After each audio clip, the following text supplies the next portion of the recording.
Good afternoon, ladies and gentlemen. Welcome to another edition of the Smart Marks of Wrestling podcast presented by thesportster.com. This is episode 19. We're going to talk all things the Raw Reunion, SmackDown Live, a whole bunch of stuff, AEW's announcement for TNT and their weekly show, and possibly WWE putting NXT up against it. We've got a lot to go through today, so stay tuned. This is another edition of the Smart Marks of Wrestling podcast presented by thesportster.com.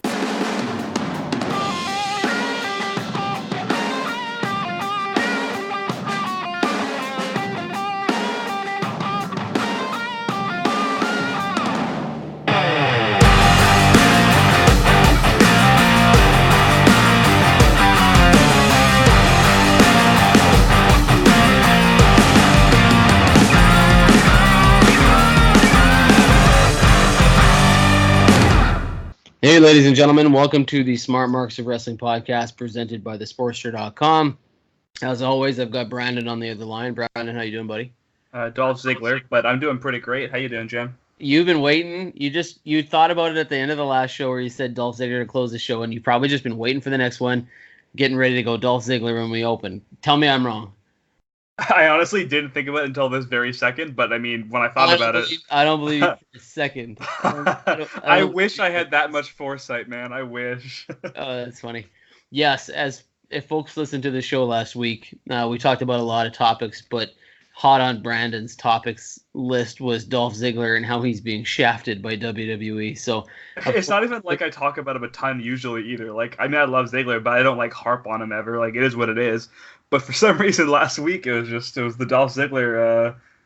I don't know. That's all it was. It's the marathon. It probably doesn't help that I wasn't trashing him, but I was more realistic in what I think WWE thinks that he is, and that irked you to no end. So no wonder it was on your brain. But this week we won't have much to talk about in terms of Dolph Ziggler, because outside of a potential rumor that he was maybe going to wrestle a legend at SummerSlam, the rumor being Shawn Michaels, which I don't think is actually a rumor, or at least much of a rumor. There's not a whole lot to talk about when it comes to Dolph Ziggler this week.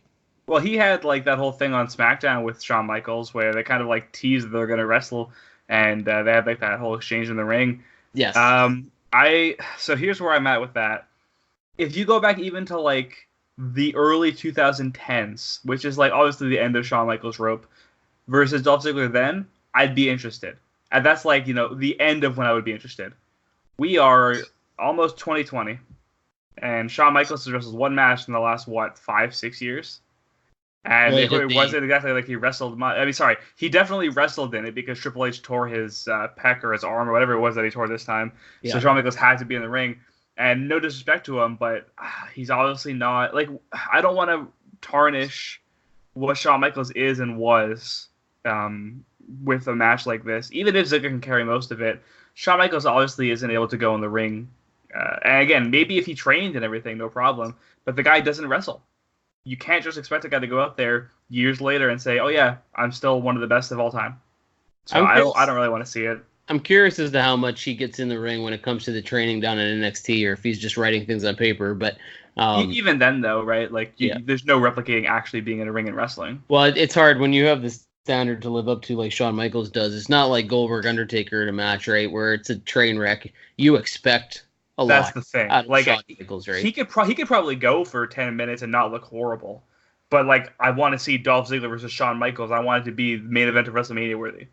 I don't want to see a match where I'm like, okay, well, that was cool. Yeah. So I think there was a tease this week on SmackDown that there may be something there. I don't think that there will be.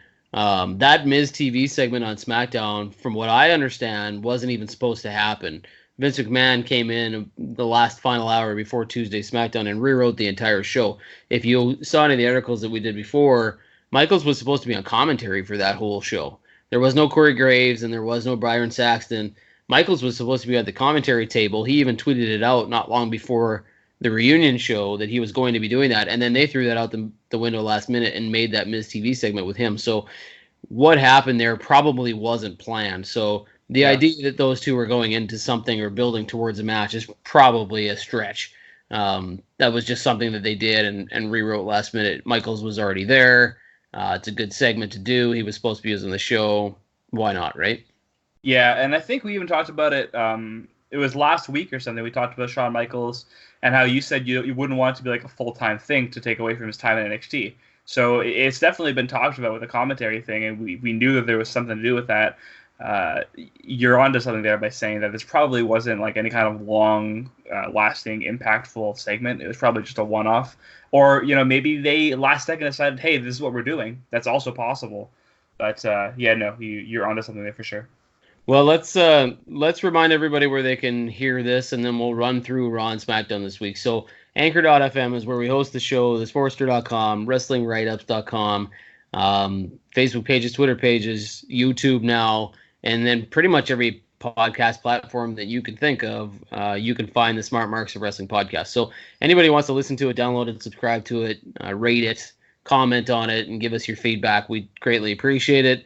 And the more you share this, the better off it's going to be for us. So, yeah, if you stumble across it on some kind of platform and you say, oh, this is cool, but I don't want to put the effort to watch it on YouTube, or I don't want to put the effort to, I don't know, listen to it on Anchor.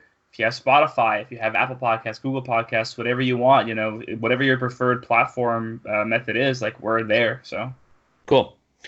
All right, well, let's start with the Raw Reunion. That's probably the big news of the week, right? Everybody was geared up for the show. About 40-plus superstars rumored to make their return, and from what I can understand, everybody was there, including some that weren't advertised. The only one who wasn't was Sid Vicious, or Psycho Sid, depending on how you know him and want to call him. I understand that he wasn't there simply because a few days prior to the event, he just pulled out. Whether or not that's because of the softball game, he's a big softball person for those that don't know, or he just didn't want to come, whatever the case might be. WWE knew he wasn't on any of the marketing materials. He wasn't on the chairs or the t-shirts or anything they sold. He just wasn't there. But everybody else was, including a few other people that we didn't know were going to be there, mainly and most prominently probably Rob Van Dam of Impact Wrestling. I told you about that before, and you were like, what? How did that happen? Why did Impact Wrestling allow that to happen? Yeah, so I didn't see that segment. I was skimming through Raw in general, and I must have missed it. And you said Rob Van Dam, and I was like, okay, so let me immediately look into this, because you must be thinking of something else. You must be incorrect about this. You brought up a great point, too. You said Rob Van Dam being on Raw is great for Impact, because for the same reason, or for the same reaction that I had. If people are going to say, wait a second, how can Rob Van Dam be on Raw if he works for Impact Wrestling? Or even just seeing Rob Van Dam and they think, oh, what's he up to lately? And they Google him, go to his Wikipedia page. They see he's with Impact Wrestling. That gets eyes to the product. If one person does it, it's a success, right? So it's and I mean, I love RVD. That guy is I love RVD. There's no way. He certainly looks different than he did before. I don't keep up necessarily as much with Impact Wrestling and watch the show week to week on Twitch or anything like that. So I haven't seen what kind of ring shape he's in, but in terms of how you might remember him for the typical WWE fan that doesn't watch Impact Wrestling, he did not look like his normal RVD self. That said, he did talk to WWE.com in an exclusive video afterwards and said, it was really good to be back. How do you have a Raw reunion without Mr. Monday Night? And he did say in another video that Impact gave him permission to show up and appear at the show, but not to wrestle. He said he was prepared to wrestle, and a fan actually asked him why he didn't, but he's like, I was good to go, but Impact wouldn't let him. So that appearance was just for the sake of getting somebody on who was a big part of the Monday Night Wars, and he was a huge part of those wars back when he was part of the ECW, then eventually WWE. So it made sense to have him there, and if you're going to have that many people, well, why not Rob Van Dam? He also wouldn't have been able to wrestle anyway, from my understanding, because he has like some eye thing that makes it like he's not able to be cleared by WWE. So for whatever reason, like he said this a few years ago, I think it was his eye thing, or maybe it was an eye, or maybe I don't know. I don't think it was concussions, but it was definitely something where he said, like he answered that on Twitter, and he's like, yeah, no, they can't clear me because of this thing, and it's not going away. But I do believe it was an eye issue. But well, I'll tell you, it's a shame.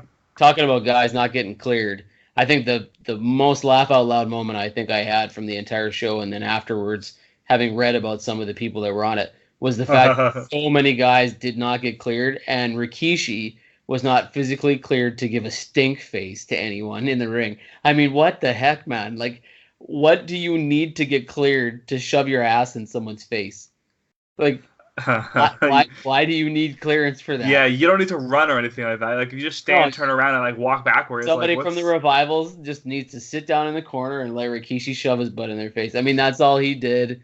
I mean, it was fun to watch, but that was his thing, right? And they I couldn't even guess get him cleared for that. So there were so many guys at this Raw reunion that couldn't get cleared, from Pat Patterson to Rikishi to Hogan and Flair to all these guys that couldn't do any physical altercation at all because medical wouldn't clear them. I mean, I guess it tells you one thing about WWE's medicals. Now they're, very stingy enough. careful. Yeah. Yeah, they're stingent enough that these guys aren't getting in. I'll Uh, say this: CM Punk's lawsuit and Daniel Bryan's injuries must have done something. yeah, maybe. And these guys wanted to too. You know that Hogan and Flair would have loved to get mixed up into something, and Rikishi would have loved to, because originally I think the match was supposed to be the Usos and Rikishi versus the Revival, and whoever they wrestled. Who were they wrestling with in that opening contest? I'm trying to remember, but I'm also trying to remember. it wound up being Devon Dudley. Oh, it was Devon Yeah, it Dudley. was Devon. There you go. Yeah. Oh, that's pretty simple. Yeah, there you go. So it was supposed to be another way around, and there And was a they just lot. ended up being like on like the sideline instead. Yeah. Devon being there was like so random. Well, he's always there, right? He works backstage for WWE, but the fact that he was there without Bubba Ray, that is weird. I It's know. not. It's Were not you? quite the same. I was kind of expecting because obviously this would have also shocked me because obviously Bubba Ray does his own thing. Like Bully Ray, obviously now elsewhere does his own thing, but I would have been shocked, but also like very happy to see him just come out and just for a one-off. And now that RVD was there, I'm a little upset that they couldn't find any kind of arrangement for it. To be fair, they'd also have to convince him, right? Like he would want to be there. It's a two-way street. They invited him, and he declined. Yeah, well there you go. Yeah, he said on Twitter that he had been invited and he turned it down, just like Jim Ross had been invited, turned it down. I think the deal is Bubba Ray is so engrossed in ROH and trying to help that company out and stuff like that he maybe just sort of felt. And he's been talking a lot of stuff about WWE on his Busted Open radio show, so you never know, right? It could be any one of those things, or he just didn't feel like he needed to be part of a group of 40 and do a small little cameo that didn't really matter. So he is an active wrestler, unlike a lot of those guys. So it could potentially hurt him to come on a show where he looks like an idiot when he's still trying to be, the biggest villain character in ROH, right? Yeah, that's the thing. Like for RVD and Impact, not so much RVD, but for Impact Wrestling, it's kind of nice to have eyes sent to the product. For Ring of Honor, they could also use that kind of promotion, but I think in his mind maybe, and obviously this is just speculation, but it's possible that he thought, you know what, me showing up on WWE TV might be counterproductive to me trying to like help this company, because ROH has some of the best. Like if you go to like the current roster in WWE, you're talking about like just a ton of alum from ROH. Like it's not a small company. The biggest stars in the company today are all from Ring of Honor, pretty much. But still, it's not a company like obviously now Ring of Honor is probably on par or below Impact Wrestling. Let's say they're probably equivalents, maybe a little bit less, and that's now also below New Japan and below AEW and below WWE. So when you have that kind of a ladder, like a pecking order, you need to make sure that you have the right approach to building it or rebuilding it, I guess. So for Bully Ray to decide, hey, you know what, I'm good. And it also could be like what you said too, right? Like, why would I want to go there for a small segment? I've been there, done that. No disrespect to the company or anything. I'm good. I have no issue with that, but it would have been nice. And Bully Ray is kind of a dick, so he could. Yeah, and like so that's not us making fun of him. That's him like self-admitted, like that's who he is, and that's okay. Right. Yeah, and so he might find value in being able to say, "Hey, I'm one of the few guys to turn it down," right? Sure. Like to be able to go on his radio show and go, you know what, I didn't need that. Why would I do that, right? There's something for him there, right, to do that. We should stick with that segment, though. Actually, what's that? We should stick with that segment. But what were you going to say first? Oh, I was actually going to move on to another one. Go. So, what do you want to do? What are you thinking about with that segment? So, prior to it, the Usos stuff. Yeah. So John Cena was out there and he was talking and everything, and the Usos came out and they basically, prompted him to start rapping because that's what what would a Raw reunion be without old school John Cena? And obviously the crowd pops for it every time. And Cena at one point very noticeably said, "Respect for calling me out, but ain't no way I'm getting vested. Y'all look like your mugshot. How was it getting arrested?" And the Usos, they were laughing, and the crowd was laughing, and it was really funny. But you're like, wow, that's kind of like that's a shot, especially considering it was so recent. because Jay had gotten arrested for, I believe it was a DUI like last year, and Jimmy this year, he and obviously Naomi had their issue, and lo and behold, today, this morning, as we record this morning, Jimmy Uso was arrested for a DUI. Yeah. I don't know what's wrong with that guy. Like both of them. I mean, they just signed brand new contracts. They have it, made in the bag, really. I mean, the last time that he got pulled over, he wasn't driving, Naomi was, and the only reason he was even noticed was she was going the wrong way down a one-way street or something stupid like that. But yeah, I mean, come on. Like this is getting to the point where it's a little bit ridiculous. Now, I'm not sure it's at the level where an idiot like Brad Shepard would get on and say, "Oh, everything's falling apart. WWE's so worried that he's going to lose his wife Naomi," which he tweeted today, which is so uncalled for. You have no idea what's going on in that situation, and to pretend that you do is pretty arrogant. But at the same time, to be the Usos and to have what you have and to continually get in this kind of trouble, and all WWE can say, hey, is these guys are responsible for their own actions. That's all they ever tweet anymore, right? Mm-hmm. So it doesn't look good. Some people are calling it the John Cena curse or whatever. It just very, very strange that within 48 hours of them making comment on it, he goes and does something like this. So I don't know what that means for him in WWE. Probably nothing, because the last two times have meant absolutely nothing. But at some point, always say the same thing. Like, this person's allowed to do what they want to do. It's fine. Jeff Hardy also just got arrested for being passed out drunk and everything, and drunk and disorderly. So I mean, it's a shame. And these guys, look, more than anything, and obviously people are going to make their jokes, and they have made their jokes about like the Uso penitentiary and everything, and it's easy to laugh at someone's expense, but obviously these guys have issues to some extent, right? So like, I don't know, WWE needs to step up and help these guys, and maybe they're trying to. We know that they've tried to with people in the past, like Tammy Stitch, Sunny, with all the rehab and stuff for her, but sometimes people just can't be helped, or don't want to be helped, or don't know how to be helped. So it's a shame. I don't know that the Usos have anything wrong with them. Maybe they just have bad decision making. Yeah, maybe their judgment just sucks. But I mean, it could be more, it could be less. At the same time, I really don't care. It's not my point. It's not my place to like judge a guy and say, "Hey, you are an idiot for it." I can say, "Hey, your judgment should be better," but we also don't know what happens behind the scenes. So sucks, but is what it is. All right. Well, I mean, no point in dwelling on that one. We'll see where it goes. No. The segment I was going to move on to, which I kind of took some notes from and really paid attention to, was, well, one, the club is no longer the club.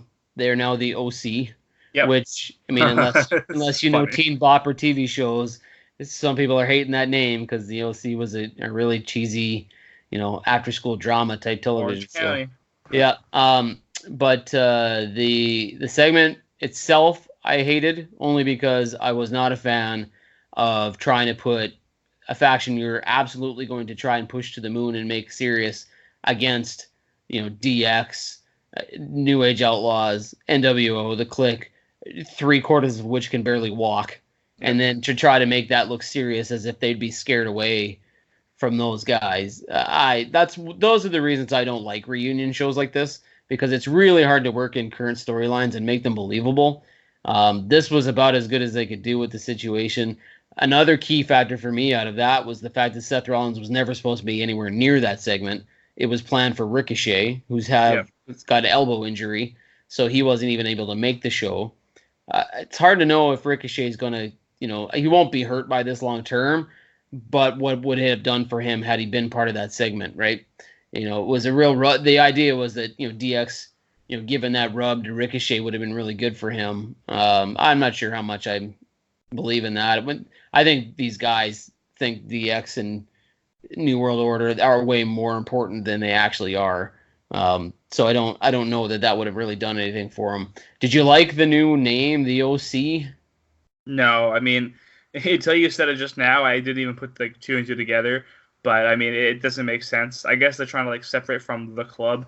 But why? Well, yeah, I didn't like the club either. I just thought it was a really cheap attempt to try to do something with the Bullet Club and not use the Bullet Club. So just the laziness of the club. Well, how much better does the Bullet Club sound than the club? Like, it's not even comparable, right? The Bullet Club sounds great. Having just the club was obviously missing something. Even the Balor Club sounds better than the club. Yeah, I would not a fan of the Balor Club either. But there's definitely like a tier list there. Yeah. The OC will work. It's just going to take a minute for people to get over the the sticker shock of the cheesy old drama show. But they'll make it work. The shirts are cool. I thought Yeah, the yeah, they're really t-shirts were cool. pretty awesome. I agree with that. And the idea that at some point Balor might come back after his vacation and join that group, I'm all over that. Um, that would be great, and I see that happening. The way that he's trending towards, I mean, he's officially going to be wrestling the Fiend at SummerSlam. We know that. I don't think it will be as the Demon, but it might be. Right now, it just looks like it's Balor versus the Fiend. When he loses, and he will, they'll probably take he him will. away for a couple months and bring him back to join the club at some point, or the OC. Or it'll probably be the club again by then. Yeah, who knows? Yeah. I don't know. Were there any segments you really liked from the reunion show? I'm never a huge fan of these shows because they're basically nostalgia with no point. But was there anything that you keenly liked out of it? Nothing really stands out as like superb. I mean, I was fine with it. Like nostalgia's fine. You know what you're getting out of it. You're not getting a show that's going to really push storylines forward. You're just getting a fun show that you can kind of enjoy and just laugh at a bit. Say, oh look, hey, it's Briscoe, and hey, it's Kelly, and I did think Kelly was pretty cool. But especially after her interview just recently with Chris Van Vliet, friend of the show, that was a good talk there. So it's good to see that they were able to get some people that like. I mean, I know they advertised a lot of people, but some people that I was still like, oh wow, I didn't expect to see them there. So that was fun. But yeah, like you said, these shows are hard to pull off because there's really not much you can do. And I think wasn't it the New Age Outlaws against the club on like the show? Remember when it was the two shows, Raw, whatever it was? And they had like the two arenas, like the original arena Raw for Raw. 25. Was it 25? Yeah, I think it was still the club then as well that was in that match. No, maybe it was a Revival. I don't know. Regardless of what I'm pretty sure it might just be a familiarity thing for the older guys because Anderson and Gallows know what they're doing. If it was the Revival instead, then disregard. I'm an idiot. But otherwise, No, there was a scene but it was Balor was part of that in the Raw 25 show. So Balor and Anderson and Gallows came out with the DX guys and all those guys in the ring and the NWO. So they did something similar at Raw 25, but instead of AJ Styles, it was Finn Balor. Yeah, so there you go. Yeah. No, I do remember that. I'll tell you, there were two segments, though, that I kind of liked. I mean, the segment itself I thought was the final closing of the show where Austin came out and talked to the fans. I thought that was fantastic. He continues to prove that if you brought him back today, even though he couldn't wrestle, he'd still be the most entertaining part of the entire show. That guy's so natural on the mic. He can work that crowd so well. And he talked about it. He's like, I don't know what I'm going to say. And Jonathan Coach was like, just go do what you do. And so he came out and he did what he did. And he sucks you in for about 8-9 minutes, right? So that was really good. And then the Fiend taking out Mick Foley. I'm not sure necessarily why they had him take out a legend. It doesn't really make sense as what's going on, but at the same time, it's kind of cool. Yeah. So I was a fan of that too. But the rest of the show I could have left without. Didn't really do much for me. But those two segments I thought were pretty neat. Yeah, I mean, I love seeing $1 Million Man do like the buying when he anything. The title. Yeah. Man, if I don't know if you're old enough, but I remember being a kid and watching back when WWE was first on primetime Saturday Night's Main Event, where Andre the Giant faced Hulk Hogan, and the $1 Million Man bought two referees, the Hebner twins, and tried to buy the title off Andre the Giant after he won it or stole it from Hulk Hogan. That reminded me of that so much. I was like, oh, this is great, but it was really, really kind of cool. Yeah, so with him, I mean, you always know what you're gonna get with $1 Million Man, but it's always so good. I know that they used to like do a lot of like kayfabe stuff. So like, was it Coco Beware that was blind for a bit? You mean like naturally or part of no, like part of the storyline. Like he had like acid thrown in his eyes, so he was blind. There was Jake Roberts who was, because Rick the Model sprayed him with that misty perfume stuff he used to carry around all the time. Might have been Coco Beware. I'm not sure. So I think it was Coco Beware. And basically, he would lead, like, it's not like you see now, like, you'll see, like, Samoa Joe and, like, Kofi Kingston and stuff on, like, up, down, down. Back then, you would see, like Coco Beware was blind on TV. Okay, great. So whenever he leaves his house, he pretended to be blind until, like, the storyline ended. WWE would give a limo to Ted DiBiase, and they would say, like, okay, buy every single person in the restaurant you're at, like, just randomly, buy everyone in the restaurant dinner, and, like, we'll cover the bill. just so it looks real. So like stuff like that is like, I mean, I don't mind having stuff like it is today. I actually think it's fine. But I know some people are like super sticklers for it, and I can understand why you would be, because that's a really cool level of commitment that you don't really see today. Yeah. Again, not that it's also partly by design, because they want to separate the fact that it's not real, even though they also want it to seem real. I really don't know how they like. It's like this man wants to toe the line of, and he's not really sure what he wants you to believe. But yeah, no, Ted DiBiase is just great. Yeah, well, there really wasn't a point in doing those types of things anymore once you pulled the curtain back, right? Once you told everybody that it was all, entertainment. And for the longest time, they tried to get away with not doing that. And now that they do, what's the point, right? Why have these guys go out and spend all that money and be in character when everybody knows that you're actually promoting the fact that it isn't real? So yeah, it doesn't really make a lot of sense. I don't know what else to cover for Raw, but what about SmackDown? Was there anything that you took away from that show? I mean, you mentioned there's obviously the Fiend against Balor, so that's the whole thing. What was Charlotte. there? It looks like Charlotte might be facing Trish Stratus at SummerSlam. That's, Charlotte and Ember Moon were doing their program. Ember Moon's obviously going to go on and face Bayley, but Charlotte is now potentially moving on to fight Trish Stratus at SummerSlam. That should be interesting.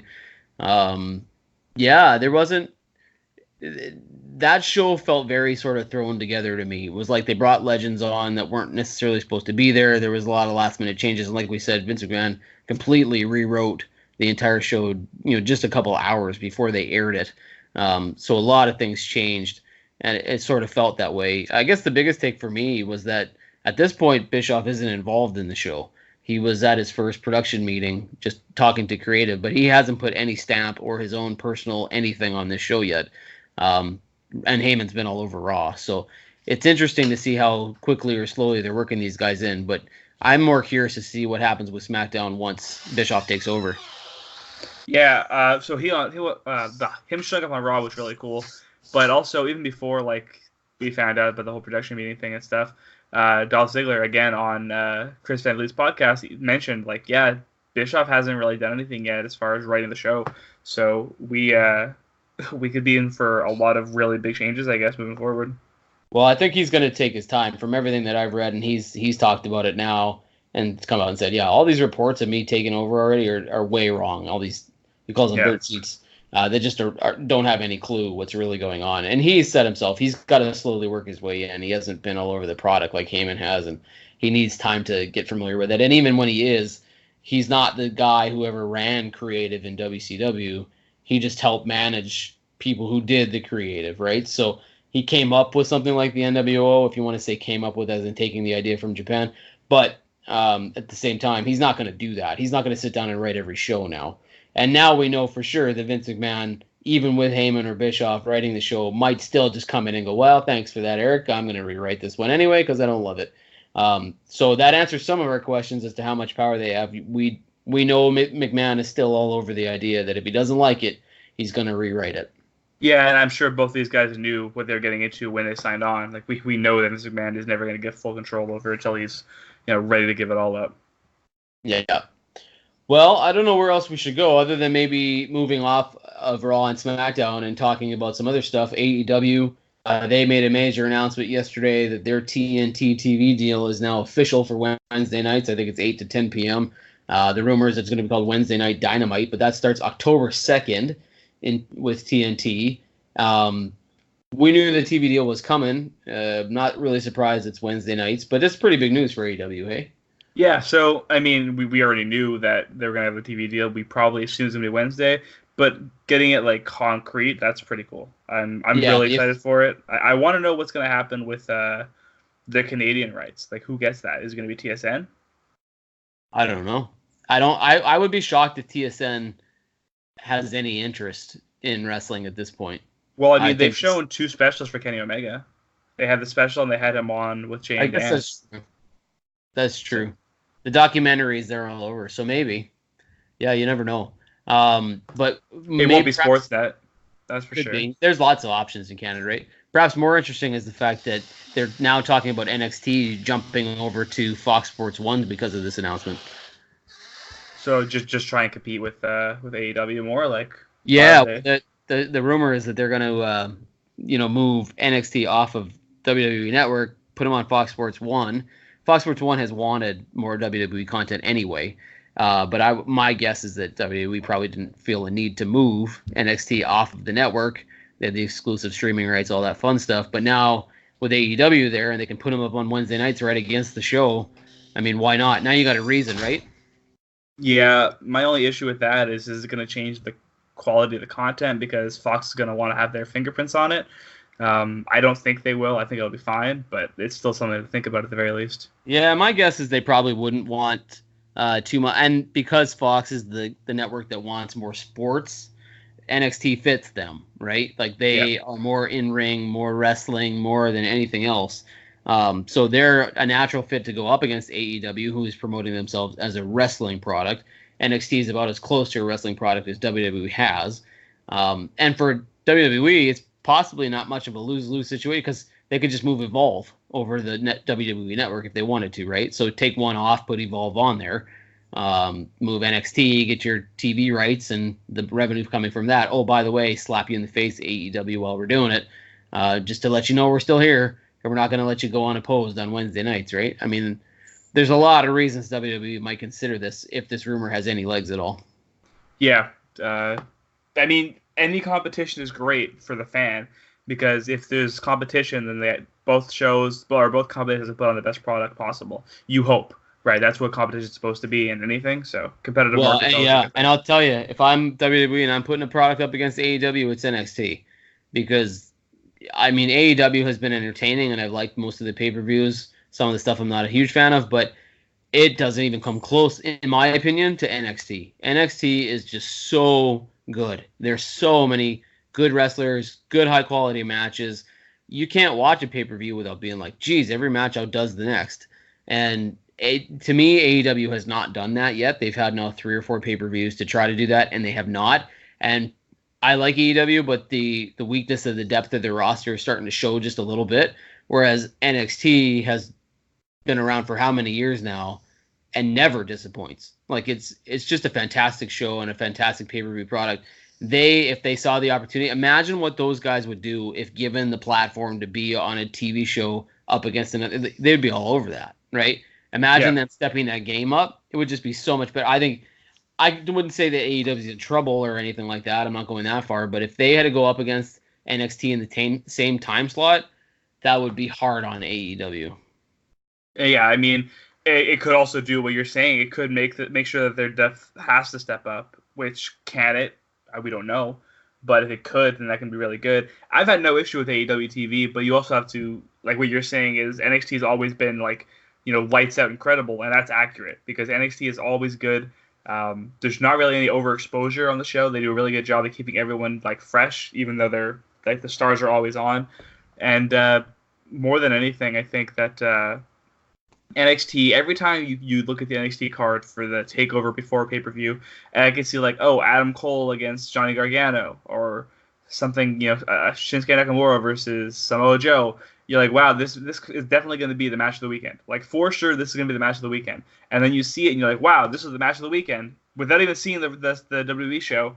Then you see the WWE show, and you're like, yeah, no, the match of Takeover was better. Yeah, it's every time without fail, you can see what the match is going to be, and it never disappoints. Yeah, and there are some guys in AEW, Young Bucks, Lucha Bros.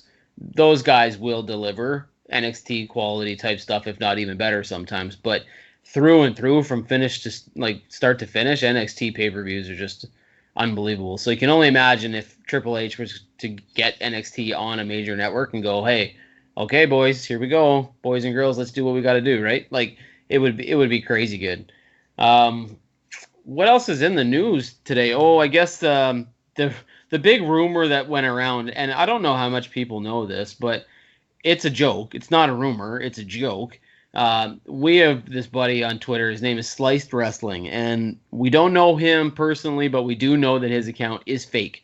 If you know Slice Wrestling, then you know that they're a rumor account that likes to spread whatever they spread, and that's how they get popular. Well, Sliced, with a D, came out as a spoof account of Slice Wrestling, and has basically made fun of all of these guys, whether it's Slice or Brett Shep or whomever. These guys go on Twitter, and they just make stuff up, and they hope that they get news and hits and follows that way. Well, the Slice has taken a piece out of that and said, okay, I'm going to make up a news rumor every day that is so ludicrous that you're like, no way, right? But the funny thing is, people have been following this person, and they start to get, he gets a reputation, or she gets a reputation for being almost a credible news source when you know that it isn't. And the person who's writing these tweets absolutely knows they're making it up, and some of it is so obvious. Well, the latest one is that Daniel Bryan's major announcement, which they've been teasing on the last two SmackDowns, is that he's going to 205 Live.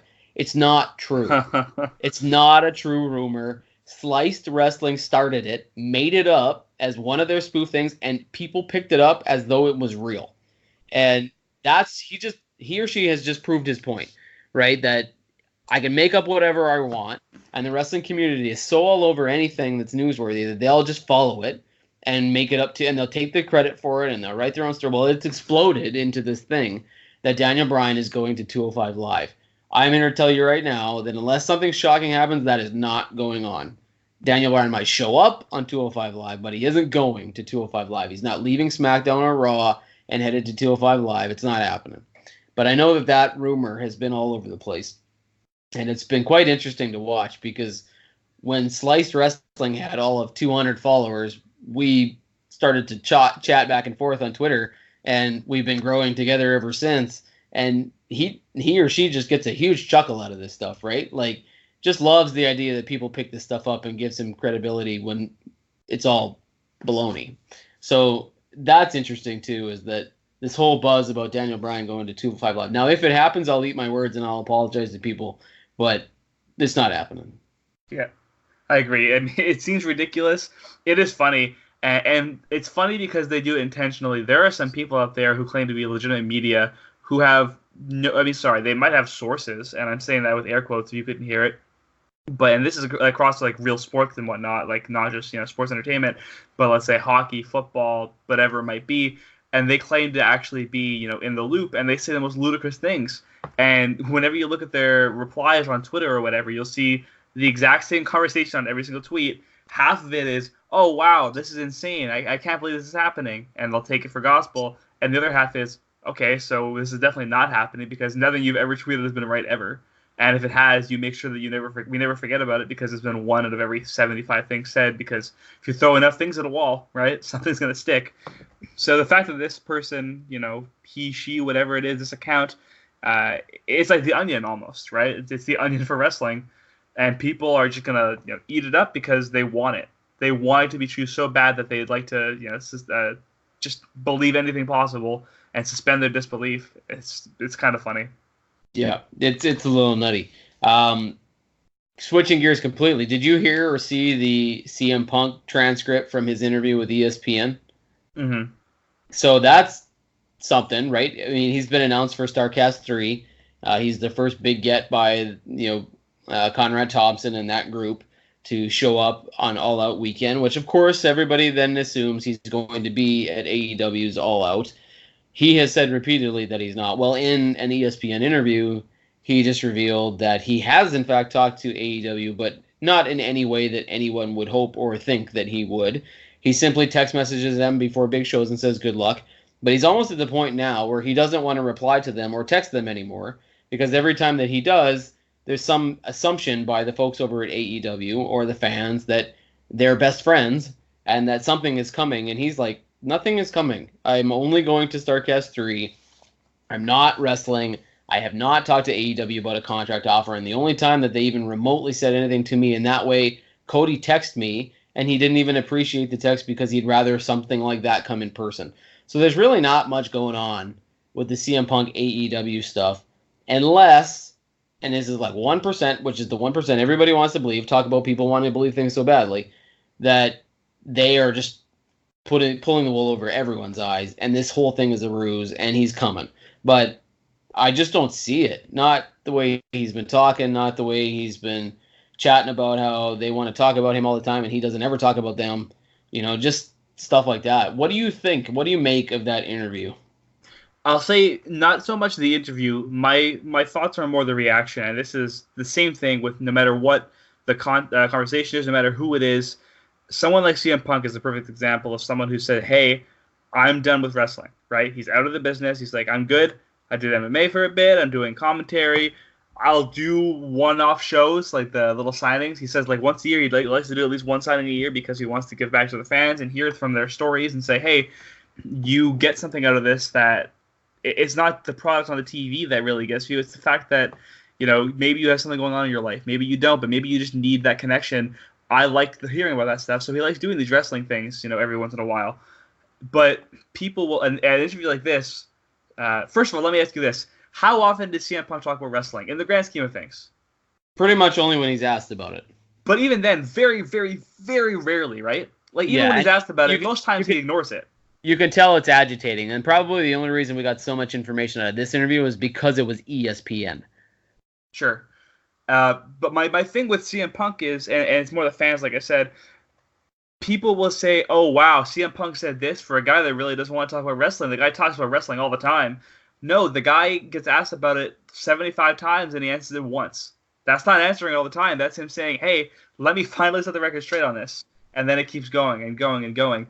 When you're a guy like CM Punk who's so big in the public figure and who's so big in wrestling, of course he's going to be asked about it all the time. And especially when that's the issue. He said time and time again, I'm done. But people are like, but are you? No, because in the wrestling industry, nothing is ever final. But maybe this is final. Maybe it isn't. You know what? CM Punk will probably end up in a ring again. Maybe for WWE, maybe for AEW. Doesn't matter. The point is, in his mind right now, he's done. He's out. So you can't say, like, if he says he's done, you can't say, well, that's not true. And then also say, well, why are you still, like, so involved in wrestling? If people, like, if you just let it go, people will stop asking you about it. He said, I'm done. People ask him about it. He doesn't answer it. People ask him about it. He doesn't answer it. People ask him about it. He says, fine, I'll answer it. They say, wow, you can't give up wrestling, huh? This is no win. So I think that's where his quote you wrote about it, like, damned if he does, damned if he doesn't. No matter what he does, it doesn't make a difference. Yeah. And, I mean, realistically, I don't think he's done. There's too much draw, too much money, too much potential for him to turn that down. At some point, he will. Although it's been 6 years. Right. But every year he's less and less relevant in other places, right? For 3 or 4 of those 6 years, there was all this buzz and anticipation that he would be in UFC. Well, then he got whooped. So then there was buzz, well, can he make a rematch? And then he got whooped again. And so now that MMA stuff is pretty much done. So it's kind of like, okay, what's he going to do next? He's done comic stuff too and everything with Marvel and like Drax the Destroyer. Yeah, so that's what the talk is now. At some point he'll show up, whether it's just in a ring to make an announcement or appearance or something. He will probably do it. But he clearly doesn't want to. If he does, it's only because of the money or it's because he's whatever. But he doesn't even seem like he's as bitter as he used to be, right? Like, he's not going to AEW just despite WWE. You know what I mean? Like, he doesn't seem to have that in him anymore, at least from what I can tell from listening to his comments. That has passed over these 6 years, right? So I don't see it happening. Now maybe he shows up at All Out and that'd be great, but it doesn't feel like that from these interviews that keep coming out. He's done the best job unintentionally at staying so relevant in the wrestling industry. For someone that just wants to live his life, I mean, the guy obviously still has a presence on social media and he's not disappearing, but there's that's the issue. The issue people have, I think, he's allowed to be a social media presence and be a presence as a celebrity or as a figure without doing it in the thing he became famous for. If you think Snoop Dogg, do you even think about music anymore, really? Like, Snoop Dogg is transcended. He doesn't have to do music to be huge at this point, right? That's just an example of someone that, and I'm not saying CM Punk's even close to that level, but you understand what I'm saying, where you don't have to be. How many actors or singers wouldn't become actors and don't even sing anymore, or actors wouldn't become singers, don't even act anymore? You don't have to be famous in the thing that got you famous anymore. Sometimes you're big enough to where you can say, hey, you know what? I'm gonna live my life, and that's that, and that's okay. Yep. Well, I don't know, man. That's probably a decent place to leave it. I don't know if there's anything else you want to cover. Is there anything that you thought about watching Raw or SmackDown, or we covered Extreme Rules last week, and there isn't really anything on the immediate horizon. SummerSlam and All Out are coming, but they're not around the corner yet. I am interested, and I'm curious to see how Raw looks now that they can get back to normal again, and what will be going on there. Same with SmackDown Live. Anything else you want to touch on before we let everyone go? It would be real cool to see an AEW CM Punk versus Dolph Ziggler match. Well, I'm guessing it's more likely to happen in AEW than it ever will in WWE. That's for I sure. agree with that, and it would Yeah. be a hell of a match. Yeah, it would be. It would be good, and AEW would promote the snot out of it, whereas WWE would promote the snot out of it being CM Punk against whoever, right?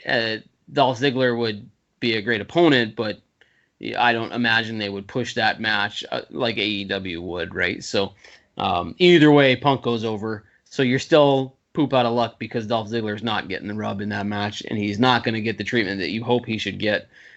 I don't know. Are you even a huge CM Punk fan? Would you still go Ziggler over Punk if you had the choice? What do you mean? Like, would Like, you I mean, choose Ziggler if you could book it? Would you choose Ziggler to win? probably. You know what? I think both are in the same boat now. Where I guess, like you said, Ziggler is what he is. So it's not like he's gonna get a big rub from winning against CM Punk. And CM Punk, who cares if he wins or loses? I really don't care who wins that match. I just want to see a good match. Yeah.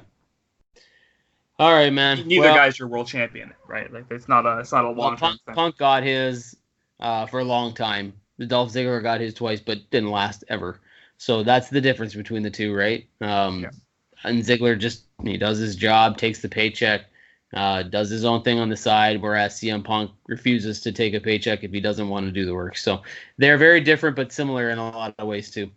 That would be a good match. Maybe one day we'll have to do that. We'll have to make our own WrestleMania dream card or something, and that would be really fun. Actually, we should do that one time. Sure. Cool, man. Maybe closer to WrestleMania. There you go. We can even maybe do one for SummerSlam. I was just gonna say the same thing. It's The a big second show. biggest show of the year. Yeah.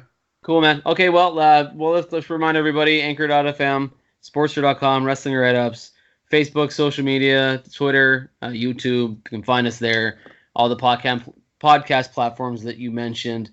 We'll make sure that we get this out on the Sportster.com sometime today being Thursday, and you can check for it on YouTube either today or tomorrow being Friday. So unless you got anything else you want to leave them with, buddy, thank you again for coming on.